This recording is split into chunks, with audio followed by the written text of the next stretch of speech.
इस नए गहन चर्चा में आप सभी का स्वागत है। आज हमारे सामने जो स्रोत रखा है ना, उसे देखकर पहली नजर में ऐसा लगता है जैसे हम किसी परीक्षा की तैयारी करने वाले छात्र की स्टडी टेबल पर आ गए हों। हाँ, बिल्कुल ऐसा लगना लाजमी भी है। मतलब हम बात कर रहे हैं विजन आईएएस के हिस्ट्री ऑप्शनल मैपिंग डॉक्यूमेंट की। जी।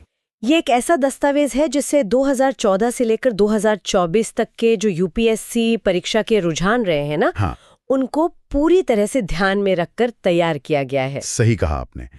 इसमें 100 से अधिक प्राचीन भारतीय स्थलों का एक पूरा संकलन है, जो विशेष रूप से उस परीक्षा के 50 अंकों के मैपिंग सेक्शन के लिए बनाए गए हैं। और जो लोग इतिहास को एक विषय के रूप में गहराई से पढ़ते हैं, उनके लिए तो ये दस्तावेज किसी खजाने से कम नहीं है। बिल्कुल खजाना है। इसमें बहुत ही सटीक जानकारी दी गई है कि कौन सी जगह कहाँ है और उसका ऐतिहासिक महत्व क्या है। लेकिन आज हम यहाँ सिर्फ परीक्षा पास करने की रणनीतियों पर बात करने के लिए नहीं बैठे हैं। जी नहीं, बिल्कुल नहीं। हम इस दस्तावेज का उपयोग एक बहुत ही अलग मकसद के लिए करने वाले हैं। हाँ, और जब मैं इन पन्नों को पलट रही थी ना, तो मुझे लगा कि हम इस मैपिंग डॉक्यूमेंट का इस्तेमाल एक तरह से एक टाइम मशीन की तरह कर सकते हैं। एक टाइम मशीन, बहुत बढ़िया तुलना है ये। है ना? मतलब नक्शे पर दिखने वाले ये जो छोटे छोटे बिंदु हैं, ये सिर्फ भौगोलिक स्थान नहीं है। ये इंसानी जज्बे, हमारी गलतियों, हमारे संघर्षों और हमारे पूरे विकास की कहानी अपने भीतर समेटे हुए हैं। बिल्कुल। कैसे हमारे पूर्वजों ने पहली बार पत्थर का हथियार उठाया, कैसे उन्होंने बीजों को बोना सीखा और कैसे वे धातुओं को पिघलाकर विशाल शहर बनाने लगे। इन 100 बिंदुओं में मानव सभ्यता का पूरा सफर छिपा है। और इस सफर की सबसे दिलचस्प बात यह है कि आप इसमें भूगोल और जलवायु की भूमिका को साफ देख सकते हैं। वो कैसे? मतलब इंसान ने शून्य में अपना विकास नहीं किया है। नदियां कहाँ बह रही थीं, पहाड़ कितने ऊंचे थे, या ठंड कितनी कड़ाके की पड़ रही थी। अच्छा। इन सब प्राकृतिक ताकतों ने यह तय किया कि शुरुआती इंसान कहाँ अपनी बस्तियां बसाएंगे, उनका समाज कैसा दिखेगा। अगर आप भूगोल को हटा दें ना, तो इतिहास की कहानी पूरी तरह से अधूरी रह जाएगी। ये तो बहुत ही गहरा विचार है।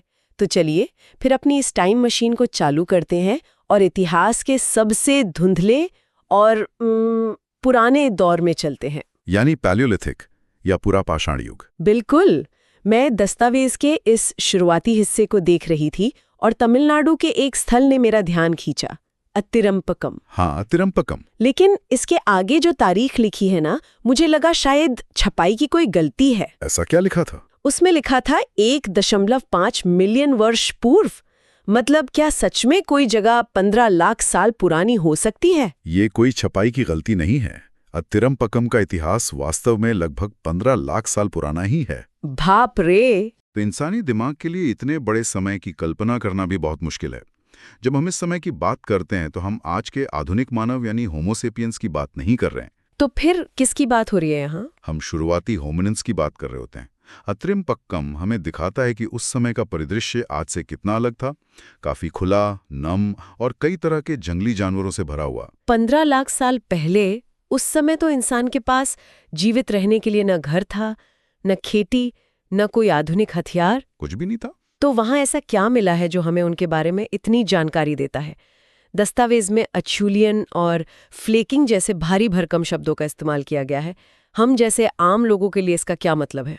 क्या वे बस 2 पत्थरों को आपस में टकरा रहे थे? नहीं, ये सिर्फ 2 पत्थरों को बेतरतीब ढंग से टकराना बिल्कुल नहीं था। फ्लेकिंग एक बहुत ही सोची समझी और उन्नत तकनीक थी उस समय के हिसाब से। अच्छा, जरा कल्पना कीजिए कि आपके हाथ में एक बड़ा पत्थर है और आप किसी दूसरे पत्थर या हड्डी से उसके किनारों को बहुत सावधानी से छील रहे हैं। ठीक है। आप तब तक उसे छीलते हैं जब तक कि एक बहुत ही पैना और धारदार किनारा ना बन जाए। अचूलियन संस्कृति। जी, इसी तरह के खास औजारों के लिए जानी जाती है, जैसे हैंड एक्स यानी हाथ की कुल्हाड़ी और क्लीवर। यानी ये उनके मुख्य हथियार थे? हाँ, ये उस युग के आप कह सकते हैं स्विस आर्मी नाइफ थे। इनसे शिकार का मांस काटा जाता था, खाल उधेड़ी जाती थी और लकड़ियां काटी जाती थी। कमाल है। ये उनके जीवित रहने की सबसे बड़ी वैज्ञानिक उपलब्धि थी। ये तो वाकई अद्भुत है। मतलब जीवित रहने की इस जद्दोजहद के बीच उनका दिमाग तेजी से विकसित हो रहा था। बिल्कुल। लेकिन सिर्फ हथियार ही नहीं, इसी दस्तावेज में मध्य प्रदेश की भीमबेटका गुफाओं का भी जिक्र है। जी, भीमबेटका। मैंने भीमबेटका की पेंटिंग्स के बारे में काफी सुना है, लेकिन इस टाइमलाइन में उनका क्या महत्व है? भीमबेटका का महत्व उसके विशाल पैमाने में छिपा है।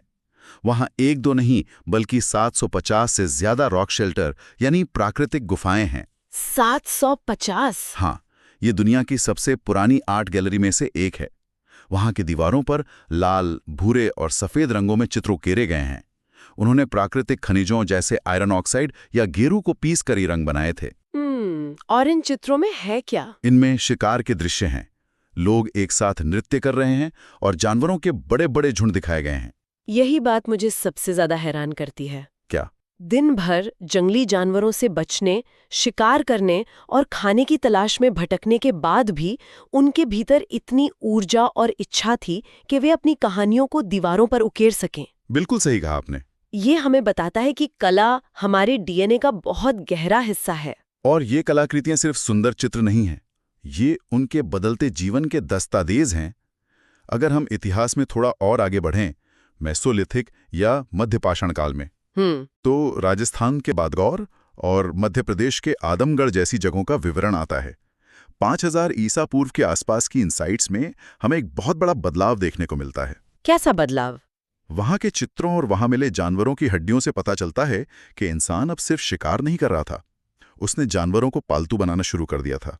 रुकिए, मतलब आज हम जो अपने घरों में कुत्तों या बिल्लियों के साथ खेलते हैं, उसकी शुरुआत हजारों साल पहले इन लोगों ने की थी? बिल्कुल। बागौर और आदमगढ़ में कुत्तों, मवेशियों, भेड़ और बकरियों को पालतू बनाए जाने के शुरुआती प्रमाण मिलते हैं। क्या बात है! इंसान समझ गया था कि जानवरों के पीछे भागने से बेहतर है कि उन्हें अपने साथ रखा जाए। इससे उन्हें लगातार दूध, मांस और सुरक्षा मिलने लगी। ये तो बहुत ही तार्किक कदम था। हाँ, ये घुमंतु जीवन से एक स्थायी जीवन की ओर उठाया गया बहुत बड़ा कदम था। जब इंसान एक जगह रुकने लगा तो मुझे लगता है उनका सोचने का दायरा भी बदला होगा। निश्चित रूप से। इसका एक बहुत ही रोंगटे खड़े कर देने वाला हिस्सा मैंने दस्तावेज के अंतिम संस्कार या बरियल प्रैक्टिस वाले खंड में पढ़ा। उत्तर प्रदेश के महदाहा और सराय नाहर राय का विवरण। जी, ये बहुत ही महत्वपूर्ण साइट्स हैं। दस्तावेज कहता है कि महदाहा में 35 कंकाल मिले हैं जिन्हें विशेष रूप से पूर्व पश्चिम दिशा में दफनाया गया था, और सराय नाहर राय में तो एक ही कब्र में 4 लोगों को एक साथ दफनाया गया था। ये क्या दर्शाता है? अगर आप इसे गहराई से देखें तो ये एक बहुत बड़ा वैचारिक और संज्ञानात्मक या कॉग्निटिव उछाल है। वो कैसे? देखिए, जब कोई जानवर मरता है तो उसका झुंड उसे वहीं छोड़ देता है, लेकिन जब इंसान अपने साथियों को एक विशिष्ट दिशा में दफना रहा है और कब्र में उनके साथ जानवरों की हड्डियां, सींग के छल्ले या हथियार रख रहा है, तो इसका सीधा सा अर्थ है कि वो भविष्य की कल्पना कर पा रहे थे। यानी वे मृत्यु के बाद के जीवन या आफ्टर लाइफ में विश्वास करने लगे थे। एकदम सही। वे ये सोचने लगे थे कि मृत्यु के बाद भी एक दुनिया है जहां इन हथियारों या गहनों की जरूरत पड़ेगी। अद्भुत। ये अमूर्त सोच या एब्स्ट्रैक्ट थिंकिंग का प्रमाण है जो इंसान को बाकी जीवों से अलग करती है। अनुष्ठान और कर्मकांड अब उनके समाज का एक अहम हिस्सा बन चुके थे। ये तो एक बहुत बड़ा दार्शनिक बदलाव था, और इसी दार्शनिक और सामाजिक बदलाव के साथ हम मानव इतिहास के सबसे बड़े मील के पत्थर पर पहुंचते हैं, कृषि क्रांति, नवपाषाण या नियोलिथिक युग। जी, यहाँ इस दस्तावेज में बलूचिस्तान के मेहरगढ़ का नाम प्रमुखता से उभरता है, जो 7000 ईसा पूर्व का है। मैं समझ सकती हूँ कि यहाँ गेहूं और जौ की खेती के पहले सबूत मिले हैं। हाँ, लेकिन जब मैं मेहरगढ़ के नोट्स पढ़ रही थी तो मेरी नजर एक शब्द पर पड़ी जिसने मुझे सच में चौंका दिया। कौन सा शब्द? डेंटिस्ट्री या दंत चिकित्सा। जी हाँ। क्या सच में 9000 साल पहले लोग दांतों का इलाज कर रहे थे? ये सुनकर कोई भी हैरान रह जाएगा, लेकिन ये सच है। मेहरगढ़ में ऐसे इंसानी दांत मिले हैं जिनमें बहुत ही सटीकता से ड्रिलिंग की गई थी। कैसे संभव है ये? पुरातत्वविदों का मानना है कि उन्होंने चकमक पत्थर या फ्लिंट के छोटे छोटे औजार बनाए होंगे और धनुष की डोरी, बोस्ट्रिंग का उपयोग करके उसे तेजी से घुमाया होगा, ठीक वैसे ही जैसे आज की ड्रिल मशीन काम करती है। बाप रे, बिना किसी एनेस्थीसिया के, और वो भी पत्थर के ड्रिल मशीन से दांतों में छेद। ये तो सोचकर ही सिहरन होती है। बिल्कुल। लेकिन ये दर्शाता है कि उनका ज्ञान कितनी तेजी से बढ़ रहा था। ये उनकी चिकित्सा समझ का एक अद्भुत प्रमाण है। खेती ने उन्हें एक जगह टिक कर रहने का मौका दिया जिससे इस तरह के कौशल विकसित हो सके। मेहरगढ़ में मिट्टी की ईंटों के घर और अन्न भंडार मिले हैं। ये सिर्फ एक गांव नहीं था, ये प्रारंभिक शहरीकरण की ओर एक ठोस कदम था। और भारत के बाकी हिस्सों का क्या? अगर हम भारत के भीतरी हिस्सों की बात करें तो उत्तर प्रदेश में बेलन नदी के पास कोल्डी हवा एक और महत्वपूर्ण साइट है, जहां दुनिया में सबसे पहले चावल की खेती के प्रमाण मिलते हैं। और ये खेती या स्थायी जीवन हर जगह एक जैसा नहीं था, है ना? दस्तावेज के जिस हिस्से ने मुझे सबसे ज्यादा प्रभावित किया वो है भौगोलिक अनुकूलन। Regional adaptation. हाँ, इंसान ने कैसे अलग अलग मौसम और जगहों के हिसाब से खुद को ढाला। कश्मीर के बुरझोम का उदाहरण ले लीजिए। जी। दस्तावेज बताता है कि वहां भयानक ठंड से बचने के लिए लोगों ने पिट ड्वेलिंग्स यानी जमीन के नीचे गड्ढे वाले घर बनाए। बुरझोम की कहानी मानव लचीलेपन यानी रेजिलियंस का बेहतरीन उदाहरण है। उन्होंने समझ लिया था कि जमीन के ऊपर बर्फीली हवाओं से बचना मुश्किल है, तो उन्होंने जमीन खोद दी। बिल्कुल। उन्होंने जमीन खोदकर चौड़े गड्ढे बनाए, उन्हें अंदर से चिकना किया और छत पर लकड़ियों और छप्पर से ढक दिया। बहुत ही स्मार्ट तरीका है। मजेदार बात यह है कि वहां की कब्रों में इंसानों के साथ कुत्तों को दफनाए जाने के सबूत मिले हैं। कुत्तों को? हाँ, ये दिखाता है कि ठंड के उन कठोर महीनों में कुत्तों और इंसानों के बीच का रिश्ता सिर्फ उपयोगिता का नहीं बल्कि गहरे भावनात्मक जुड़ाव का बन चुका था। क्या बात है। और अगर हम कश्मीर की बर्फीली वादियों से निकलकर भारत के पूर्वोत्तर हिस्से यानी असम के दाउजोली हाड़िंग की तरफ जाएं तो कहानी बिल्कुल बदल जाती है। एकदम अलग। दस्तावेज में वहां शोल्डर्ड सेल्स मिलने की बात कही गई है। मैं थोड़ी उलझन में हूं, कुल्हाड़ियों के कंधे कैसे हो सकते हैं और ये इतना महत्वपूर्ण क्यों है? शोल्डर्ड सेल्स पत्थर के ऐसे औजार होते हैं जिनके ऊपरी हिस्से को इस तरह से तराशा जाता है कि वे कंधों की तरह दिखें, ताकि उन्हें लकड़ी के हत्थे में आसानी से फंसाया जा सके। अच्छा, पकड़ मजबूत करने के लिए। जी, लेकिन इसके पीछे की असली कहानी कुछ और है। वो क्या? इस तरह के औजार भारतीय उपमहाद्वीप के बाकी हिस्सों में नहीं मिलते। इनका सीधा संबंध म्यांमार, दक्षिण पूर्व एशिया और यहाँ तक कि दक्षिणी चीन की संस्कृतियों से है। इसका मतलब है कि हजारों साल पहले भी पूर्वोत्तर भारत एक बंद इलाका नहीं था। वहाँ बड़े पैमाने पर लोगों का आवागमन और सांस्कृतिक आदान प्रदान हो रहा था। ये सोचना कितना दिलचस्प है कि हजारों साल पहले भी वैश्वीकरण या ग्लोबलाइजेशन का कोई न कोई रूप मौजूद था। बिल्कुल था। और जब हम अनोखी जीवन शैलियों की बात कर रहे हैं तो मुझे दक्षिण भारत की एक प्रथा का जिक्र जरूर करना है। कर्नाटक के पितलीहल और टेक्कलकोटा में ऐश माउंट्स या राख के टीले मिले हैं। हाँ, ऐश माउंट्स। मैंने जब इसके बारे में पढ़ा तो मुझे सच में थोड़ी हंसी आ गई। ये लोग अपने जानवरों का गोबर इकट्ठा करते थे और फिर उस विशाल ढेर में आग लगा देते थे। जी। सोचिए वहां कैसी गंध आती होगी। हाँ, हम आज के नजरिए से सोचे तो ये अजीब लग सकता है, लेकिन दक्षिण भारत की नवपाषाण संस्कृति की ये एक बहुत ही खास पहचान है। उनका जीवन पूरी तरह से मवेशियों के इर्द गिर्द घूमता था। राख के वो विशाल टीले आज भी मौजूद हैं। लेकिन वो ऐसा करते क्यों थे? इसके पीछे कई कारण हो सकते हैं। शायद यह परजीवियों और कीड़ों को दूर रखने का एक व्यवहारिक तरीका था, या फिर शिविरों को साफ करने की विधि। सफाई के लिए? ठीक है। कुछ विद्वानों का यह भी मानना है कि बड़े पैमाने पर आग लगाना उनके किसी त्योहार या अनुष्ठान का हिस्सा रहा होगा। ये एक अर्ध खानाबदोश समाज था जो मौसम के साथ अपने मवेशियों को लेकर चलता था। चलिए अब इस टाइम मशीन को थोड़ा और आगे बढ़ाते हैं। पत्थर के औजार, खेती और जानवरों को पालने के बाद इंसान के जीवन में एक ऐसी क्रांति आई जिसने दुनिया का नक्शा ही बदल दिया। धातुओं की खोज। बिल्कुल। हम चैल्कोलिथिक या ताम्रपाषाण युग में आ गए हैं। इस दस्तावेज में राजस्थान के गणेश्वर का जिक्र है। वहां उत्खनन में 1000 से ज्यादा तांबे की वस्तुएं मिली हैं। जी, तीर के निशान, मछली पकड़ने के कांटे और छेनियां। ये कोई छोटा मोटा गांव तो बिल्कुल नहीं लगता। गणेश्वर वास्तव में उस समय का एक बहुत बड़ा औद्योगिक केंद्र था। ये अरावली पहाड़ियों की खेतरी कॉपर बेल्ट के पास स्थित है। अच्छा। तांबे को खोजना, उसे चट्टानों से अलग करना और फिर उसे पिघलाकर सांचों में ढालना, ये कोई आसान काम नहीं था। बिल्कुल नहीं। ये एक बेहद जटिल रासायनिक और तकनीकी प्रक्रिया थी जो पीढ़ियों के अनुभव से आई थी। गणेश्वर का महत्व इसलिए भी बहुत ज्यादा है क्योंकि माना जाता है कि यहीं से हड़प्पा और मोहनजोदड़ो जैसे बड़े शहरों को तांबा सप्लाई किया जाता था। तो वे सप्लायर थे? हाँ, तांबे के औजारों ने खेती को आसान बना दिया, जिससे सरप्लस या अतिरिक्त अनाज पैदा होने लगा, और इसी सरप्लस ने बड़े शहरों की नींव रखी। लेकिन तांबे के साथ साथ लोग मिट्टी के बर्तनों की कला को भी निखार रहे थे। पॉटरी। जी। दस्तावेज में महाराष्ट्र की जौरवी संस्कृति और मध्य प्रदेश के मालवा क्षेत्र जैसे नवदातोली और आहाड़ का उल्लेख है। वे लोग काले और लाल रंग के बर्तन, ब्लैक एंड रेड वेयर बनाते थे। बिल्कुल। एक आम इंसान के मन में ये सवाल आ सकता है कि हम मिट्टी के बर्तनों को इतनी अहमियत क्यों देते हैं? ये एक बहुत ही शानदार सवाल है।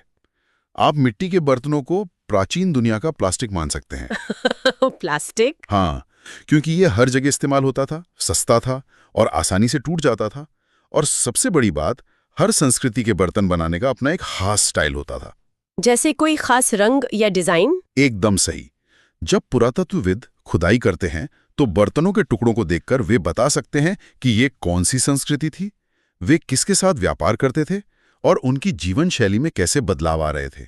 ये तो बहुत तार्किक है। और जोरवे संस्कृति के लोग तो इन्हीं बड़े कलशों या अर्न्स में बच्चों के शवों को दफनाते भी थे। ये बर्तन सिर्फ खाने के लिए नहीं थे, ये उनकी पहचान का हिस्सा थे। ये एक बहुत ही सुंदर दृष्टिकोण है। और इन्हीं क्षेत्रीय संस्कृतियों से धीरे धीरे वो सभ्यता पनपी जिसे हम आज हड़प्पा सभ्यता के नाम से जानते हैं। जी। दस्तावेज में पाकिस्तान के अमेरिका का जिक्र है, जो दिखाता है कि कैसे एक छोटा सा गांव धीरे धीरे एक शहर में बदल गया। सही कहा। लेकिन हड़प्पा की बात करते हुए मेरी नज़र उत्तर प्रदेश के आलमगीरपुर पर गई, जो हड़प्पा सभ्यता का सबसे पूर्वी छोर है। हाँ, आलमगीरपुर। लेकिन इसकी जो बात मुझे सबसे ज्यादा चौंका गई वो ये है कि वहां सूत काटने और कपड़े बुनने के सबूत मिले हैं। हम जो आज सूती कपड़े पहनते हैं उसकी जड़ें वहां तक जाती हैं। बिल्कुल। सूती कपड़े पहनना आज हमें बहुत आम बात लगती है, लेकिन उस समय ये एक तकनीकी चमत्कार से कम नहीं था। वो कैसे? इसके लिए आपको पहले कपास की खेती करनी होगी, फिर उसमें से बीज अलग करने होंगे, फिर तकली से उसका सूत काटना होगा और अंत में करघे पर उसे बुनना होगा। ये तो पूरी एक इंडस्ट्री है। आलमगीर पर जैसी साइट्स हमें बताती हैं कि हड़प्पा के लोग सिर्फ किसान या व्यापारी नहीं थे, वे दुनिया के सबसे बेहतरीन शिल्पकारों में से थे। और ये सब एक बहुत ही सुव्यवस्थित प्रशासनिक और व्यापारिक नेटवर्क के तहत हो रहा था। इतने सारे स्थलों, इतने सारे युगों और इतने सारे तथ्यों को सुनकर सच कहूं तो मेरा दिमाग घूम रहा है। हम 15 लाख साल से शुरू होकर सूती कपड़ों तक आ गए। काफी लंबी यात्रा रही। मुझे उन छात्रों की चिंता हो रही है जो यूपीएससी की तैयारी कर रहे हैं। इस 100 से अधिक जगहों के नक्शे को वो कैसे याद रखते होंगे? क्या इस दस्तावेज में उनके लिए कोई सीक्रेट फॉर्मूला दिया गया है? हाँ, दस्तावेज के अंत में एक बहुत ही काम की स्टूडेंट टिप दी गई है। उसमें साफ लिखा है कि परीक्षा के दौरान इस मैपिंग सेक्शन के लिए छात्रों को 25 से 30 मिनट से ज्यादा का समय नहीं देना चाहिए। सिर्फ 25 से 30 मिनट? जी। और सबसे जरूरी बात, हर साइट के बारे में जानकारी केवल 30 से 40 शब्दों में लिखनी होती है। तो मतलब आपको बहुत सटीक होना पड़ेगा। बिल्कुल। यहाँ ज्ञान से ज्यादा सटीकता या प्रिसिजन महत्वपूर्ण है। अगर सवाल में किसी जगह को प्राचीन व्यापारिक केंद्र कहा गया है तो आपको उसके व्यापार पर ही फोकस करना है। आपको अपने विस्तृत ज्ञान को एक छोटे से बॉक्स में समेटना आना चाहिए। ये तो हुई परीक्षा की बात। लेकिन जो श्रोता यूपीएससी की तैयारी नहीं कर रहे हैं, जो सिर्फ जानने की उत्सुकता रखते हैं, उनके लिए इस पूरी चर्चा का क्या अर्थ है? उनके लिए सबसे बड़ा सबक ये है कि मानव इतिहास कोई एक सीधी रेखा नहीं है। ये ऐसा नहीं है कि किसी ने एक दिन तय किया कि चलो शिकार करना छोड़ते हैं और खेती शुरू करते हैं। रातों रात कुछ नहीं हुआ। जी नहीं, ये पर्यावरण के अनुकूल ढलने की एक लंबी और जटिल कहानी है। कैसे बुरझोम के लोगों ने ठंड से लड़ना सीखा, कैसे दाऊजिली हाइडिंग के लोगों ने दूर देशों से संपर्क बनाया, और कैसे इंसानों ने आग का इस्तेमाल सिर्फ खाना पकाने के लिए ही नहीं बल्कि धातुओं को पिघलाने के लिए भी करना शुरू किया। बिल्कुल। इतिहास हमें मानवीय जिजीवेशा और कल्पनाशीलता की दास्तान सुनाता है। आज की इस गहन चर्चा में हमने जो यात्रा की है वो वाकई अविश्वसनीय है। हमने 15 लाख साल पुराने अत्तिरम्पक्कम के पत्थर के औजारों को समझा, भीमबेटका की रंग बिरंगी गुफाओं की सैर की और महदाह के अनुष्ठानों को देखा। हाँ, हमने देखा कि कैसे महदाह के लोगों ने मृत्यु के पार देखने की कोशिश की और कैसे मेहरगढ़ में पत्थर की मशीनों से दांतों का इलाज हुआ। बहुत ही हैरान करने वाला तथ्य था वो। हमने बुरझहोम के बर्फीले गड्ढों से लेकर दक्षिण के लाख के टीलों तक और गणेश्वर के चमकते तांबे से लेकर आलमगीरपुर के सूती कपड़ों तक की कहानी को जिया है। इन सभी स्थानों ने मिलकर वो मजबूत नींव तैयार की है जिस पर आज का हमारा आधुनिक समाज खड़ा है। हमारे पुरखों की वो मेहनत और नवाचार ही आज हमारी विरासत है। इसी बात को ध्यान में रखते हुए मैं आज की इस चर्चा का समापन एक ऐसे विचार के साथ करना चाहूंगी जिस पर आप सब श्रोता खुद विचार करें। जी। आज हम कंक्रीट के जंगलों में रहते हैं, पक्की सड़कों पर चलते हैं और आसमान छूती इमारतों में काम करते हैं। लेकिन क्या ये संभव नहीं है कि ठीक इस वक्त हमारे पैरों के नीचे किसी ऐसी ही प्राचीन अनजानी सभ्यता के अवशेष दबे हों? बहुत ही गहरी बात है। कोई ऐसा नया आलमगीरपुर या मेहरगढ़ जिसके बारे में आज हम कुछ नहीं जानते, जो भविष्य में किसी दिन खोजे जाने का इंतजार कर रहा हो, और जब वो मिले तो वो हमारे आज के इतिहास को पूरी तरह से बदल कर रख दे। ये निश्चित रूप से सोचने पर मजबूर कर देने वाला विचार है। इतिहास कभी रुकता नहीं है, ये बस नई परतों के नीचे छिप जाता है। इसी गहरे विचार के साथ हम आज की